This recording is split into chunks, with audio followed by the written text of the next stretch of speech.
let's pretend, or let's say for the moment that, I want to get up and pray Tahajjud. I want to do this. You know what? I really want to implement this in my life. So how do you do it? What are some practical tips to make it happen and make it happen easily?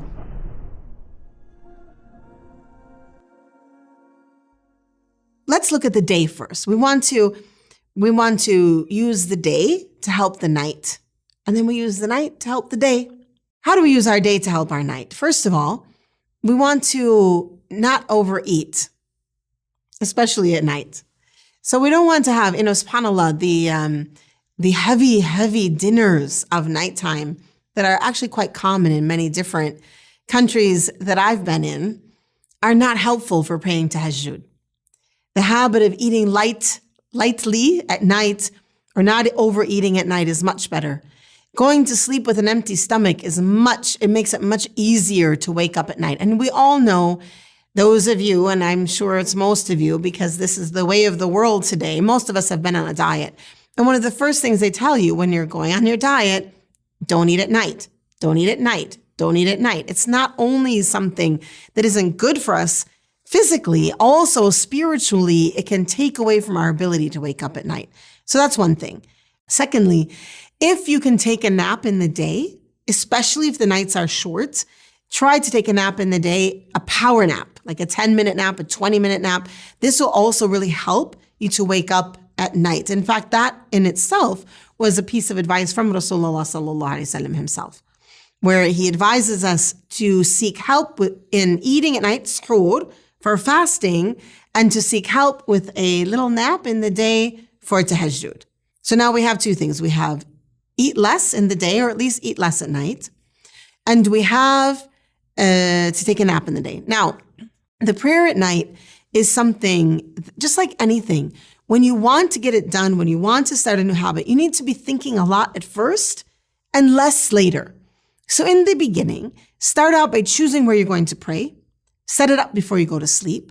Set out your prayer clothes. So if you don't know where your prayer clothes are, set them out, have them folded, maybe iron them, lay them out nicely, have that prayer carpet laid out already, maybe have the mushaf open to the place you want to recite, have some lighting out, put a candle there with the thing. Don't run around the house at 3 a.m. looking for something to light the candle with. You're not going to light it. Have it there and ready. Have everything set up. So when you get up in the morning, all you're doing is making wudu and praying. And it's a comfortable, beautiful feeling and setting.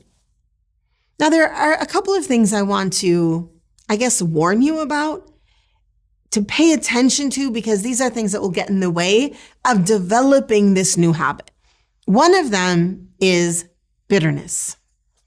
A heart that is full of bitterness, a heart that is full of grudges, is a heavy heart. And that heavy heart is very difficult to pull out of the bed at night. So try during the day to be aware of what your heart is saying, what your heart is feeling, and avoid the bitter, angry, ugly heart that is doing ghiba. Ghiba of the heart is when you're talking about people in your heart. Namima of the heart is when you're slandering people in your heart. Bitterness of the heart is when you can't stop. You keep on repeating it. Why did they do this? Why did they do this? All of this stuff. Try your best to become a person who's calm on the inside, who doesn't have all of this ugly talk about individuals or groups of people on the inside. Basically, become the person we're supposed to be. Become a person who follows in the footsteps of Rasulullah sallallahu alaihi wasallam. Become one of our early community, one of those who stood out in front of the rest of the world as people who were of the best, who called for what is good and pushed back against what is ugly. We are the ummah to be this. We are called to be the ummah that brings forth beauty, that brings forth positivity, pushes back on all that is ugly and harmful. A heart full of bitterness is harmful. And let me tell you something, it doesn't harm the person you're bitter towards. Sometimes we think if I'm, my inner anger, they'll see. They don't care. It doesn't hurt them. It only hurts you. And it does hurt in helping to wake up for tahajjud. So that's one thing to work on in the day, to make sure that the heart is a heart that is clear of ugliness. A second important tip of how to sort of, a spiritual tip, I'll say, is to note the actions of the day. Note the actions of the day. Do your best to have a day of goodness. The more your day is full of goodness and kindness, the easier it becomes to wake up at night. The more good deeds you have in the day, the more your intention is in a good place. The more the day is filled with beautiful work, actually, like the work that we're doing to help others, to care for others, caring for ourselves, the more this is going to give us the strength and ability to wake up at night. Now, the prayer at night is a sensitive thing. But in the beginning, when I say it's sensitive, what do I mean? I mean, the prayer at night is something that, because it fills us with gas, fills us with fuel, gives us the strength that we need to do the work that needs to be done. It's sensitive to a day of ghafla, a day of heedlessness. So it's a beautiful thing because it becomes not a vicious circle, but a beautiful circle. The sensitive night of prayer fills our day with the strength that we need to do the deeds that we need to do. And then doing those deeds gives us the himmah, the strength to get up at night and pray. Now, if you miss it, what are you going to do if you miss it? If you miss it, just start again. Just keep going. You missed it one day, no problem, keep going.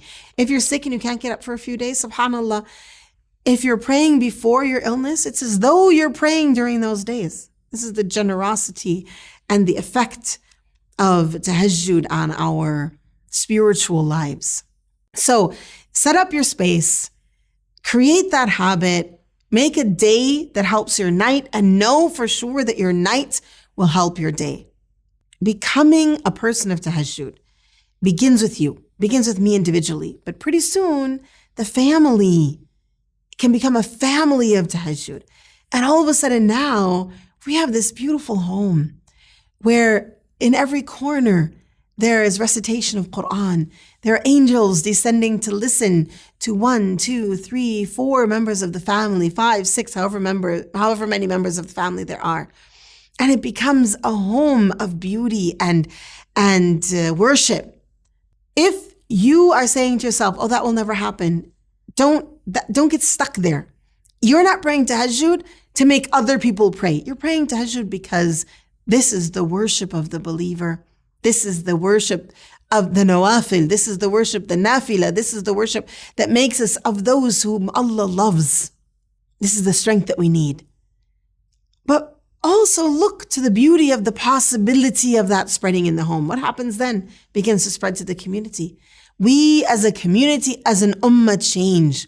We begin to grow in strength and beauty. We begin to become, as the people of the early generation, it is time for us to shed the shackles of this dunya, to shed the shackles of what holds us back in hardship and in difficulty, and know that the cure for us is in tahajjud. Seek it. Grab it as the most wonderful, amazing gift. Make it a habit. Make it the thing that gives you energy, and know that as you do that, it will be giving energy to people around us. Our masajid will grow because the boards of the masajid, the people in the masjid are going to grow. Our nonprofits will grow in goodness and in health because the people of the nonprofits, the workers, everyone is growing. Our communities will grow because as we have spiritual strength, we will begin to reach out to the places around us with that spiritual strength and bring goodness. We will follow truly in the sunnah of Rasulullah sallallahu alaihi wasallam. We will truly walk in the footsteps of the words of the Quran, calling out to us to be of the ibad ar-Rahman, calling out to us to be of the worshippers, calling out to us to be of those who pray tahajjud, calling out for us to be of those who qum al-layl, who stand at night. May Allah subhanahu wa ta'ala make all of us of those who stand at night, of those who benefit from the nightly prayer, of those who soak it in, and in that soaking are able to spread it like glitter mercy wherever we go. Spread it like droplets of beauty wherever we go. And let it be of that thing that grows us individually, as families, as communities, as an ummah, to be at maqam al-mahmuda, at that praised and blessed state that brings us personal joy, communal joy, global joy. Insha'Allah ta'ala. Insha'Allah, all of us will be of those who pray tahajjud and be thinking of one another at night and praying for one another. Walhamdulillahi Rabbil Alameen. Allahumma salli wa sallam wa barik ala Sayyidina wa Nabiyyina Muhammad.